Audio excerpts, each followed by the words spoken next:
যুদ্ধ শেষে গাজার শাসন পরিচালনার লক্ষ্যে ঐতিহাসিক চুক্তি সই করল ফিলিস্তিনের ১৪টি সংগঠন। জাতীয় ঐকমত্যের সরকার গঠন সমঝোতা হয়েছে দুই প্রতিপক্ষ হামাস এবং ফাতার মধ্যেও। যে কোনো মূল্যে চুক্তি বাস্তবায়নের অঙ্গীকার করেছে নেতারা। মঙ্গলবার বেইজিংয়ে হয় এই চুক্তি। ফিলিস্তিনের স্বাধীনতার পথে এক ঐতিহাসিক মুহূর্ত হিসেবে আখ্যা দিয়েছে চীন। গাজায় ইসরায়েলের দখলদারিত্বের অবসানে দীর্ঘ বৈরিতার অবসান ঘটিয়ে হামাস ও ফাতার সমঝোতা ঐতিহাসিক এক মুহূর্ত।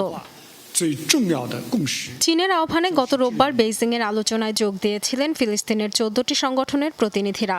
৩ দিনের আলোচনা শেষে মঙ্গলবার আসে সমঝোতা। চীনের পররাষ্ট্রমন্ত্রী ওয়াং এর মধ্যস্থতায় স্বাধীন ফিলিস্তিনের প্রশ্নে শক্তিশালী চুক্তিতে রাজি হয় সব পক্ষ। ঐকমত্যের ভিত্তিতে জাতীয় সরকার গঠনে একটি কাঠামো প্রণয়নে কাজ করবেন তারা। ফিলিস্তিনের সংগঠনগুলোর মধ্যে সবচেয়ে গুরুত্বপূর্ণ সমঝোতা হয়েছে।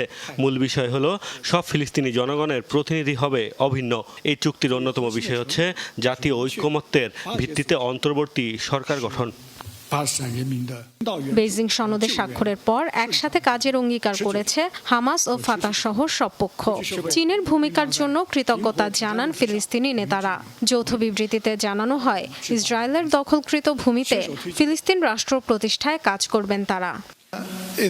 প্রার্থনা করি যে চুক্তি করেছি তার বাস্তবায়ন যেন করতে পারি। আমরা সত্যিকার অর্থে চুক্তির প্রতিটি বিষয় প্রয়োগ করতে চাই, যাতে আমাদের মাতৃভূমির স্বাধীনতার পথে যাত্রা অব্যাহত রাখতে পারি এবং জেরুজালেমকে রাজধানী করে স্বাধীন ফিলিস্তিন রাষ্ট্র গঠন করতে পারি।